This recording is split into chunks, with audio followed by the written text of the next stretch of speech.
प्रदेश के मुख्यमंत्री डॉक्टर मोहन यादव के द्वारा हाल ही में पुलिस मुख्यालय पहुंचकर एक बैठक ली थी। पुलिस विभाग के आला अधिकारियों की यह बैठक थी, जिसमें उनके द्वारा स्पष्ट रूप से दिशा निर्देश दिए हैं कि बढ़ते अपराधों पर अंकुश लगा जाए, अपराधियों को बख्शा ना जाए। किसी भी तरह की कड़ी कार्रवाई में पुलिस पीछे नहीं रहेगी। पुलिस आपराधिक तत्वों के विरुद्ध कड़ी से कड़ी कार्रवाई करेगी।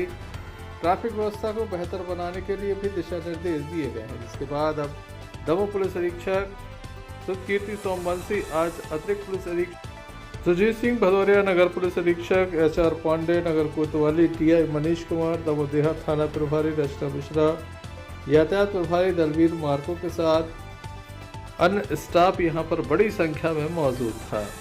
पुलिसकर्मी बड़ी संख्या में मौजूद थे। दमोह शहर की मुख्य सड़कों पर जब ये पुलिस जवान गुजरे तो सहज ही चर्चाओं का बाजार गर्म हो गया कि आखिर ऐसा क्या है कि पुलिस अधीक्षक स्वयं सड़कों पर आए हैं। उनके द्वारा व्यापारियों से भी चर्चा की गई।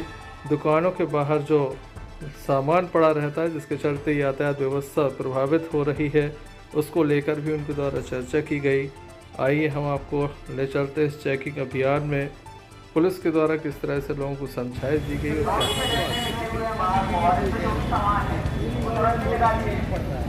आगे आएंगे तो पीछे जाएगी ना। जगह बहुत चौड़ी है, ऑटो वाले आगे खड़े हो जाते, पूरी ठिलिया यहाँ लगो हम कराएंगे। वो भी इसका प्लान है, हम वापस प्लान है कई अलग अलग सेक्शन करना पड़ता है। आपको शुरू पीछे बाकी लोग सब करवाएंगे, बाकी लोगों से भी करवाएंगे। क्या करिए कि आप लोग एक जगह की बात करें, हम लोग उसमें नहीं आना चाह रहे, कोई नहीं निकाल, एक आदमी निकालते हैं उसकी वजह से बातें निकालना ठीक।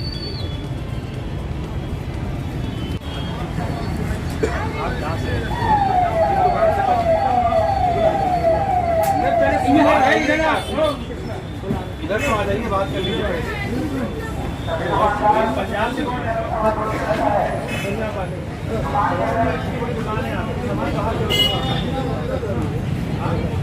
आप जगह बताइए, अंदर पूरा खाली करें। सब आपस में चर्चा करेंगे, बाहर नहीं रहेगा। एक दिन के ड्राइव हम इसको वोट करने आएंगे। एक हफ्ता आपको अचानक हमको FIR करने का मन नहीं है, हमको जब्ती करने का मन नहीं है, आपको बाहर है, हमें परेशान नहीं करना। ठीक है ना, आप सामान प्लीज अंदर रखिए। आप अभी चर्चा कर लीजिए, पूरा व्यापारी संघ सामान रखिए। बाहर निकला है, मुझे चाहिए अवैध ही होगा, दुकान तो आपकी वहीं तक होगी। हाँ, दुकान तो वहीं तक। आप लोग अगर वहाँ से दुकान बढ़ा के रखोगे यहाँ तक, पार्किंग यहाँ तक होगी और वहाँ पे चलेगी, रोड तो वहाँ तक है। ट्रैफिक स्ट्रीट में एरिया, ये पार्किंग नहीं हो जाएगा।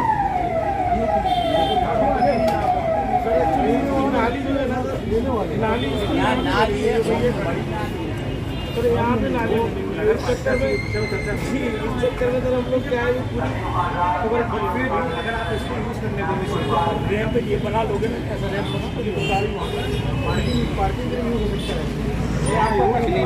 आपको हेल्प होगी ना, वो आपको कस्टमर आपका आएगा ही है, इससे कोई फायदा नहीं होने वाला। कोई नहीं मैं आपको डिसाइड करके इसको अंदर रखना ठीक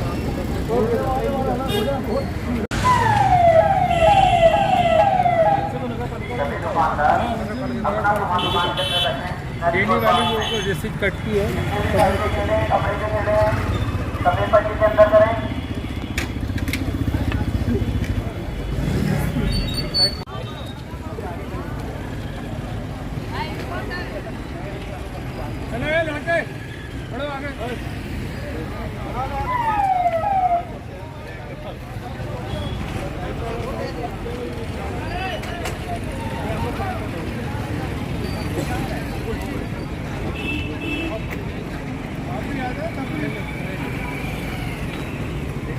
शहर की मुख्य सड़कों पर उतरे हैं। आज किस तरह से लोगों को समझाइश दे रहा था क्या यातायात।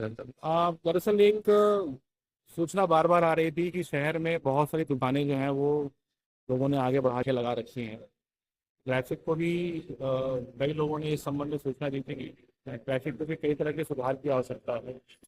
तो आज हम लोग शाम को सभी अधिकारी यहाँ पर शहर का जो मुख्य पार्ट है उसका हमने भ्रमण किया है।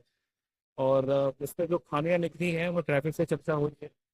और हम हेलमेट बांटने का भी अभियान कर रहे हैं, तो उसको भी यहाँ पे इसमें सम्मिलित किया हुआ है। ओवरऑल एक पुलिस की व्यवस्था में यहाँ पे और क्या सुधार करने की ज़रूरत है, जहाँ पर पुलिस की प्रेजेंस की ज़रूरत है, किस टाइम पर ज़रूरत है, तो उसी को देखने के लिए, उसी पर चर्चा के लिए आज हम सब निकले थे। और अभी बहुत सारी चीज़ें हुई हैं जिसको आगे प्लान कर रहे हैं, तो होपफुली उनको हम बेहतर तरीके से यहाँ पे व्यवस्थित कर पाएंगे। पार्किंग की व्यवस्था दरअसल बहुत बड़ी समस्या है यहाँ पर। कोई मल्टी लेवल पार्किंग या कोई ग्रामीण घंटाघर के आसपास के क्षेत्र में नहीं है। कई बार चर्चा हो चुकी है, ट्रैफिक की टीम, नगर पालिका की टीम, रेवेन्यू की टीम इस पूरे क्षेत्र में घूम चुकी है, पर इसका कोई अभी स्ट्रॉन्ग सोल्यूशन नहीं निकल पाया है। फिलहाल अभी प्रयास ये है कि वो दुकान से सामान बाहर निकल के उसको हम अंदर करवाएं, और जो एरिया अतिक्रमण में आ गया है उसको हम वापस से अपने ट्रैफिक के लिए या पार्किंग के लिए यूज़ करें, तो फिर भी सड़क थोड़ी खुलना चालू हो जाएंगी। पहला प्रयास यही है। इस पर कल नगर पालिका और ट्रैफिक की टीम अब अभी एक हफ्ते अनाउंसमेंट करवाएगी। उसके बाद मैं कलेक्टर साहब से भी चर्चा करूंगा इस पर कि जहाँ पर कुछ पेवमेंट बन गए हैं, लोगों ने बना लिए हैं, उनको तोड़ के बराबर किया जाए और इनको पार्किंग में यूज़ करते हुए सड़क को खोला जाए। तो उस पर भी चर्चा हुई है, होपफुली उसको भी अच्छे से हम लोग करेंगे। इलेक्ट्रॉनिक दुकानदार हफ्ते का समय दिया है। अगर एक हफ्ते के अंदर ये लोग अपने व्यवहार में, बिहेवियर में बदलाव नहीं लाते हैं, सामान दुकान के अंदर नहीं रखते हैं, तो ये चेतावनी समझी जाए। हम एक हफ्ते बाद इसमें FIR दर्ज करना शुरू करेंगे, जिसमें जो भी सामान दुकान के बाहर होगा उसको हम पुलिस एक्ट में और BNS में हमारे पास धाराएं हैं, सेक्शंस है, पावर है, जिसमें हम इनको सीज करेंगे और फिर कोर्ट के माध्यम से उसका शुक्रनामा हो पाएगा। सर, कुछ जगह शहर की एंट्री पॉइंट्स पर चेकिंग की व्यवस्था शुरू की जा रही है। इसमें शहर के अंदर आने वाले जो भारी वाहन हैं, अननोन लोग हैं, जो कुछ सेंसिटिव पॉइंट्स हैं, वहाँ पर हम अभी एक अधिकारी के साथ चेकिंग पॉइंट लगा रहे हैं, जहाँ पर ट्रैफिक की चेकिंग भी होगी, ड्रंक ड्राइविंग की चेकिंग भी होगी, तलाशी भी होगी गाड़ी की, लोगों के नाम लिखे जाएंगे, की फोटोग्राफी होगी और उनके एंटीसीडेंट्स चेक किए जाएंगे कि कौन व्यक्ति कहाँ घूम रहा है। तो चेकिंग का एक ये स्तर जो है उसको बढ़ाने का प्रयास है, इसको और अच्छे कैसे करने का प्रयास रहेगा। इससे क्या अपराधों में कमी आएगी? बिल्कुल, इससे फर्क पड़ता है। चेकिंग अभी जो लगती है वो बहुत कम क्षेत्रों में लग पाती है, कभी कभी लग पाती है, पर इसको हम एक संस्थागत रूप देने का प्रयास करें। दमोह पुलिस अधीक्षक सुखकीर्ति सोमवंशी के द्वारा नाबालिगों के परिवारों से भी चर्चा की गई जो वाहन चलाते नजर आए। फोन पर ये चर्चा की गई और कहा गया कि ऐसे बच्चों को अभी से ये वाहन ना दें, कानून का चालान बढ़ जाए, जो बालिग हो जाए उसके बाद ही वाहन लें। इसके साथ ही व्यापारियों से भी सहयोग की अपील की गई। अभी एक हफ्ते तक यहाँ पर अनाउंस कराया जाएगा, उसके बाद सख्ती की जाएगी। होगा ये कवायद दमोह शहर की